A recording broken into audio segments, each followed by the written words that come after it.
Tyler Thompson. Producer and star of the movie Christian Bale. And the director, writer, and producer, Scott Jones.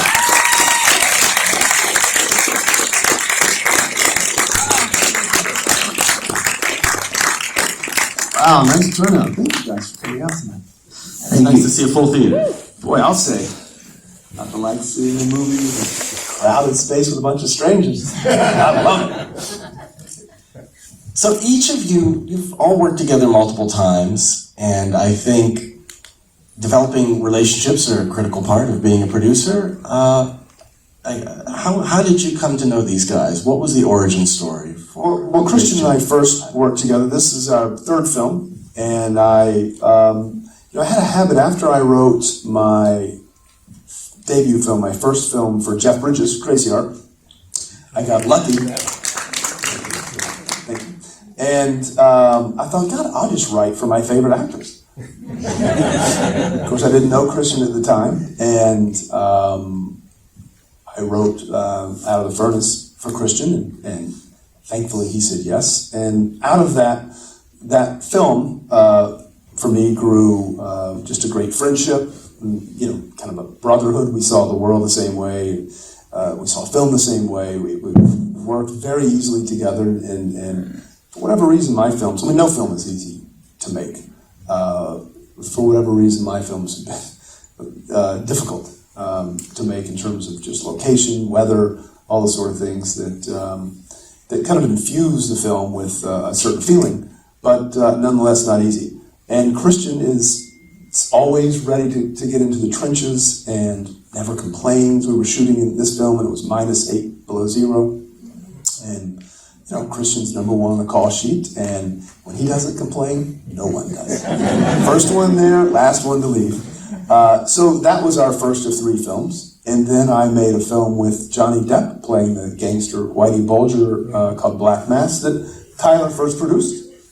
And then Tyler produced this. And I think it's important to have a team of people that you're all rowing the same way, in the same direction, and you're all making the same film, and really support one another in ways that make challenging endeavors less so. What's your side of the story? Start with you, Christian. To do with producing, or just working as a producer, or just developing a relationship that led to you producing. It just came from the producing really came from the only things I've produced are things where I've kind of been there for the inception of it, and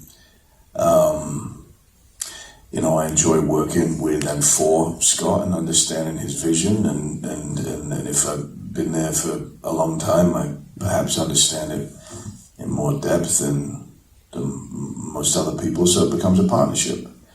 And then Scott's very generous in sharing with me, changes and asking for my thoughts and casting and everything as well. And I really greatly appreciate that, and enjoy that. And so for me, it really comes out of a place of understanding his vision and then trying to serve that and being an aid for him in achieving that. So Tyler, what was, so he said you first began working together on Black Mass. Yeah. I assume that once you get experience, you keep working together. Sure, yeah, I think, at the end of the day, it's always fun to work with, friends first and foremost, but, more importantly, people who, kind of make your job easier. And as a producer, I think that's the, the entry level thing. If you can figure out, a way to work with people who make your life easier, it's, it's better results across the board. And, working with Scott, he's just a super calculated director, writer, and producer. And, it's, he definitely helped, made my job much easier.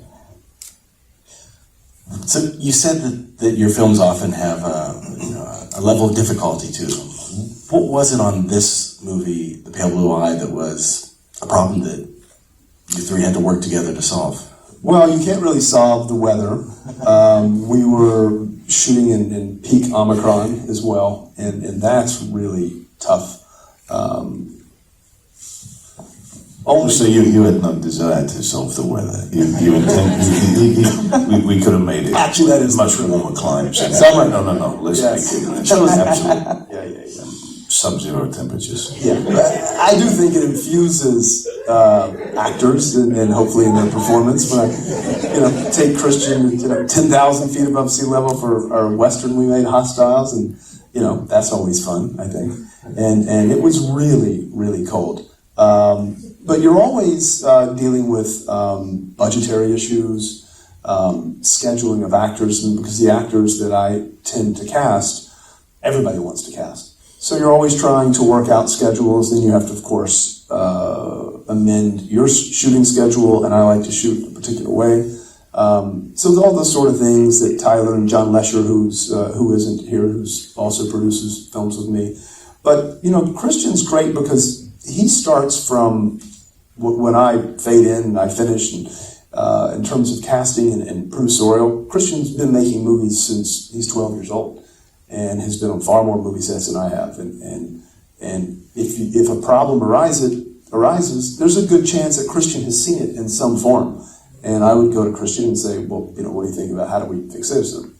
And he would always come up with great ideas. And Christian also, on the few movies that I made that he's not in, reads my scripts, looks at cuts, all those sort of things. So it's a great collaboration, and Tyler's always there to help solve any financial issues that we have. But I like to go in with a really clear shooting plan and production plan, and always being open for whatever surprises might arise. But generally, when you work with the same people over and over, you feel like you can accomplish anything.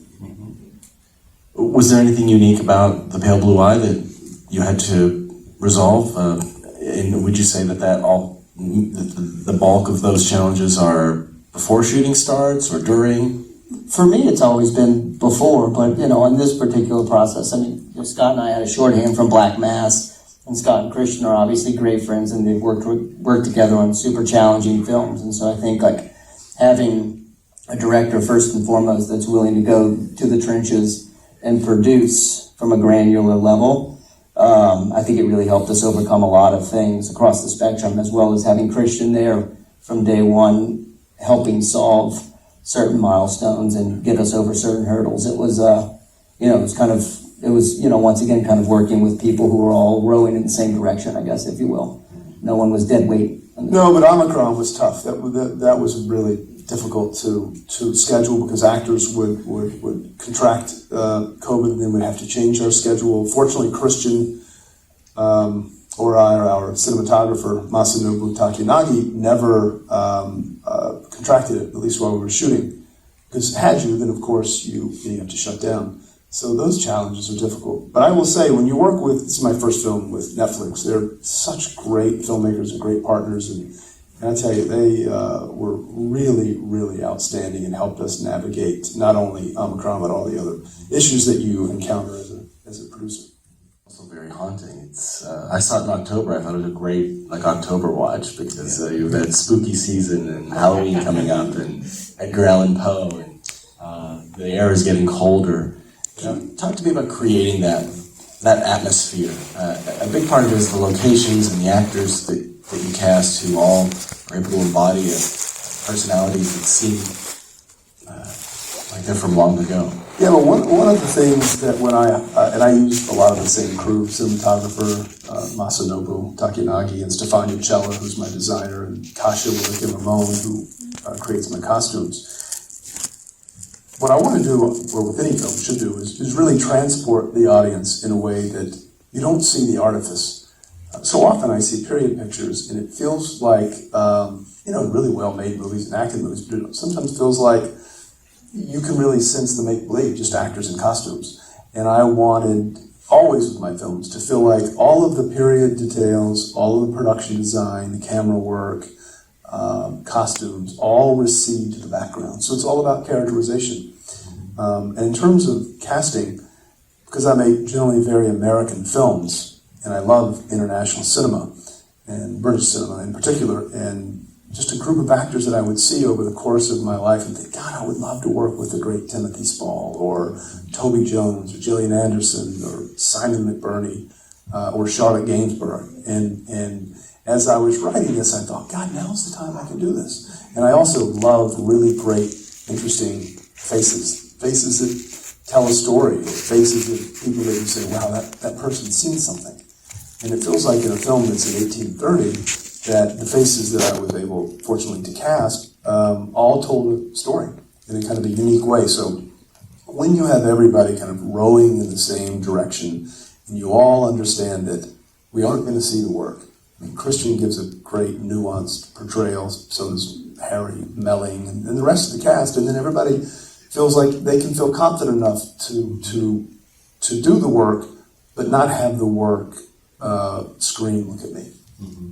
But the costumes, the production design, it has to be on point, or it does call attention to itself. Oh, yeah. In order for it to recede, it has to. It's extraordinarily authentic. That's the same key. I mean, if you want to talk. Well, West Point, the military academy helped us a great deal. All of our costumes were handmade, even all the cadet uniforms, and we spent a lot of time at West Point, and they were technical advisors and allowed us to look at uniforms from 1830, which haven't changed a great deal, and use the same fabric, the same buttons.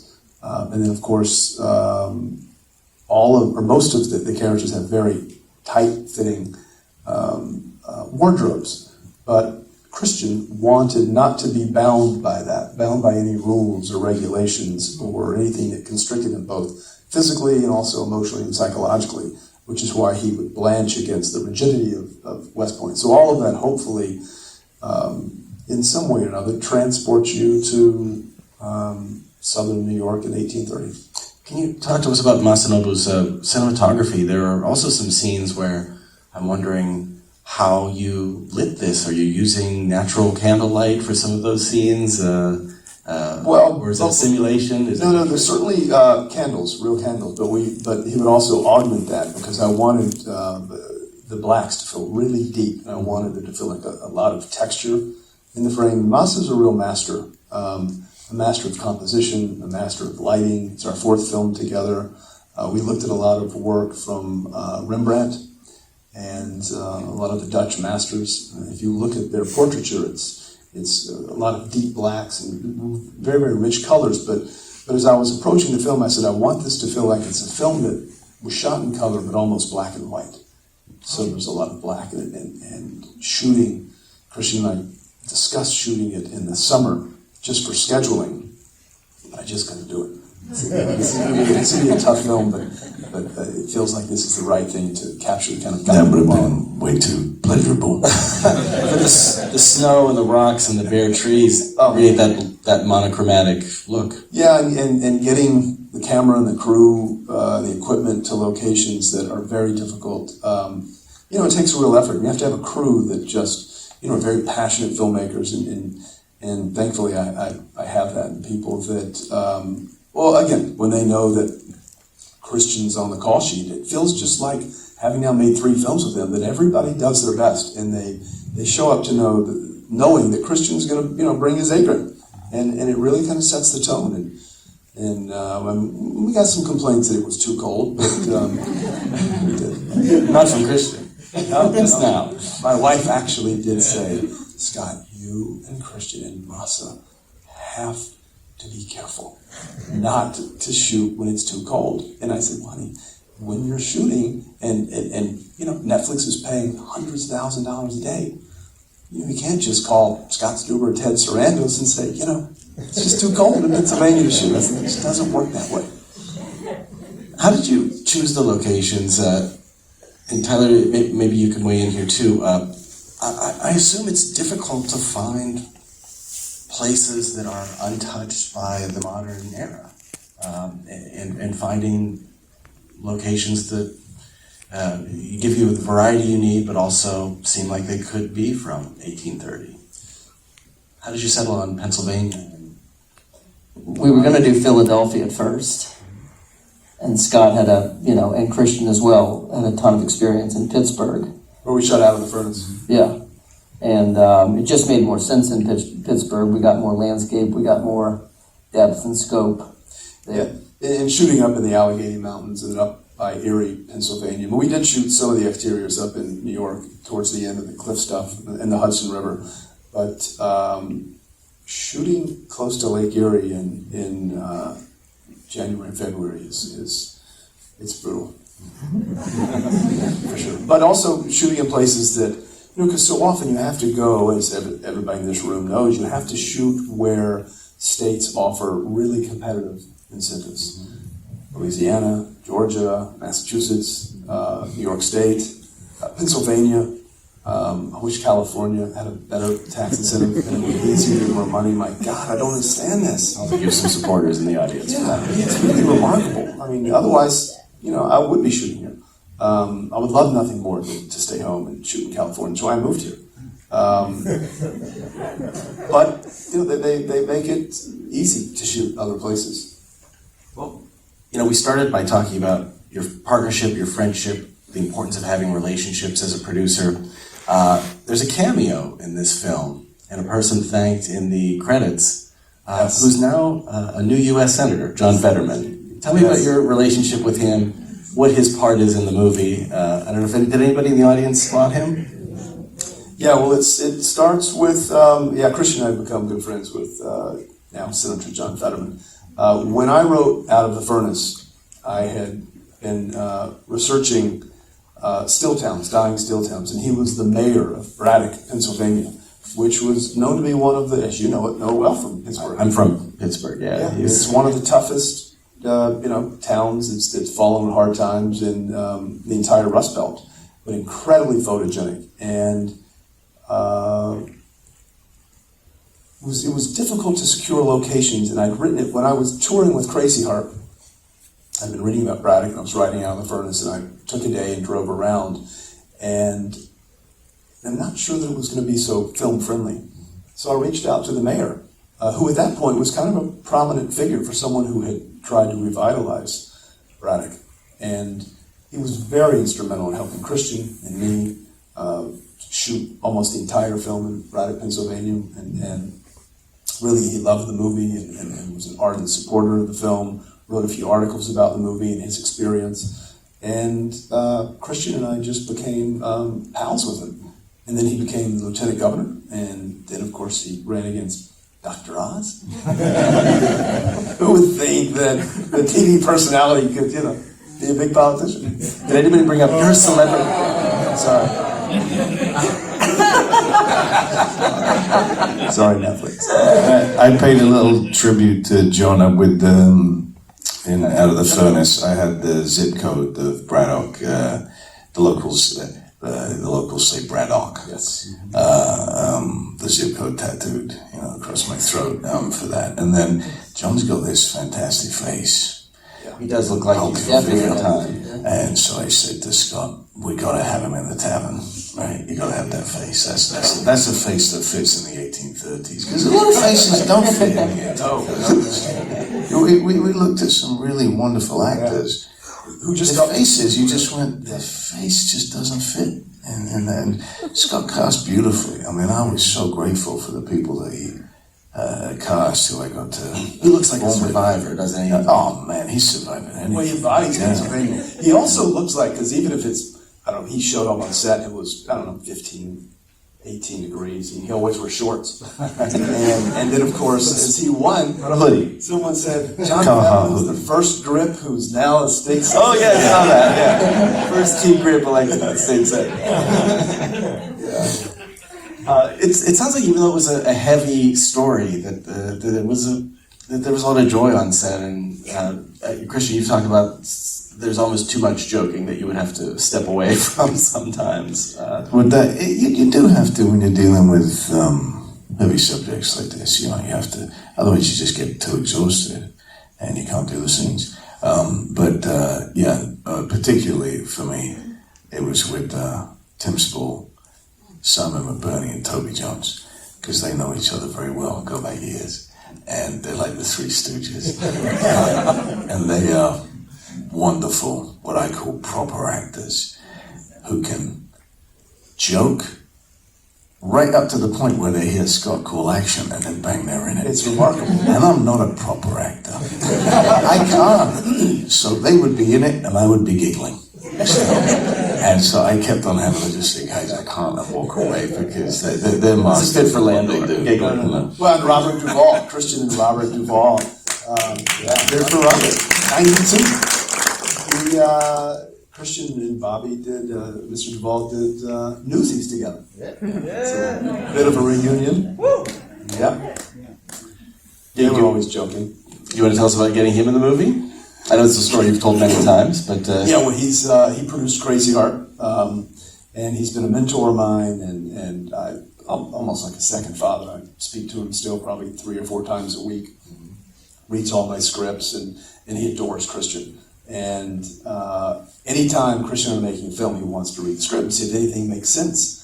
And he said, I'd love to read that script, and I sent it to him, and because he hasn't acted in a while, and he said, I love this. And I want to play Jean Pepe, which I said, feels like, let's make him feel like what Tolstoy looked like.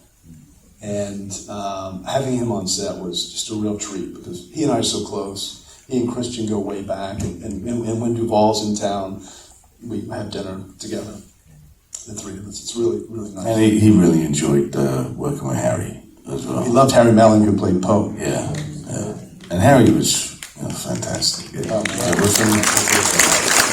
The minute that Scott and I saw he put himself on tape, I couldn't imagine anybody else. So when I was reading the script, reading the book after that, it always just became Harry's face that I saw. And he's also in that place it's very enviable when he's ridiculously experienced. But for a lot of people, this may well have been the first time you might have seen him, in a feature film. So he is the character. That's it. And that's the perfect place to be in as an actor. well, thank you for joining us. Thank you for sticking around. Yeah, thank you guys so much. I enjoyed it. Thank you.